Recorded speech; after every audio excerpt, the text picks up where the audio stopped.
కాకుండా ఏఎస్ఐ ఎవరో ఆపారని చెప్తున్నారు కదా. అసలు అదంతా ఫర్దర్ ఇన్వెస్టిగేషన్ ఏం చెప్పట్లేదు పోలీసులు. ఆ రోజునే అనౌన్స్ చేశారు, అయిపోయింది. ఆ రోజునేమో వేరే వాళ్ళు అన్నారు, ఆ తర్వాత జగన్ అన్నారు.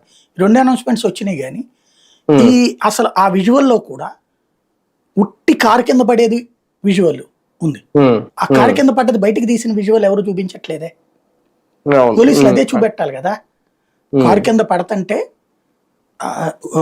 తీస్తున్నటువంటి విజువల్ ఇదంతా కూడా అది చూపించట్లేదు. అప్పుడు అసలు ఎవరు తీశారు ఏంటి, అప్పుడు జగన్ బిహేవియర్ ఏంటి, లోపల ఉన్న వాళ్ళ బిహేవియర్ ఏంటి అని తెలియాలి కదా. తెలిస్తే అప్పుడు ఖచ్చితంగా ఇష్యూ ఉంటుంది. ఇక్కడ జస్ట్ వన్ ఒపీనియన్ మేకింగ్ కోసం ఆ కొంచాన్ని చూపెడుతున్నారు. అది దాంట్లో ఉన్న ఏకైక సందేహం ఏంటంటే దాదాపు ఒక 4-5 టన్నుల వెహికల్, ఎందుకంటే 2.5 టన్నులే అంత ఉంటుందట ఫార్చునర్ ఖాళీ వెహికల్. దాంతో పాటు బుల్లెట్ ప్రూఫ్ ఇది 3.5 టన్నులు ఉంటది.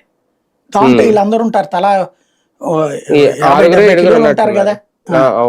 అప్పుడు 4.5 కిలోలు ఈజీగా ఉంటది. అంత బరువు ఉన్నటువంటి 4.5 టన్నులు అంత వెహికల్ ఒక మనిషి మీదకి ఎక్కితే పప్పు అయిపోతారు. ముందు బ్లడ్ వస్తుంది, ఒళ్ళంతా నలిగిపోతారు.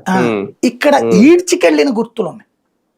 అంటే వాహనం అలా పట్టుకెళ్తున్నప్పుడు కింద పడిపోతా ఉంటాం. ఈడ్చికెళ్ళేదానికి నాకు ఒక ఎక్స్పీరియన్స్ ఉంది. నేను కాలేజ్ చదివే టైంలో బస్ పాస్ ఉండేది, ఉచిత బస్ పాస్. ఈ బస్ పాసులు ఉన్న వాళ్ళని పరిగెత్తుకుంటూ వెళ్ళి బస్సులు ఎక్కేస్తుంటాం అనమాట. అప్పుడు ఈ సిటీ బస్సులు, మా ఇంటి దగ్గర స్కూల్ ఉండేది, గవర్నమెంట్ స్కూల్. ఆ స్కూల్ దగ్గర ఒక చోట స్పీడ్ బ్రేకర్ ఉండేది. ఆ స్పీడ్ బ్రేకర్ దగ్గర బస్సు స్లో అవుతుంది. మనం అక్కడ స్లో అవుతున్నప్పుడు పరిగెత్తుకుంటూ వెళ్ళి ఎక్కేయడం అలవాటు అనమాట. డ్రైవర్కి మండి అప్పటికే ఏదో మరి ఇట్లాంటి ఏయో మండినట్టుంది. కావాలని నేను ఎక్కుతున్నప్పుడు ఒక కాలు పడగానే సర్రమని లాగికెళ్ళిపోయాడు.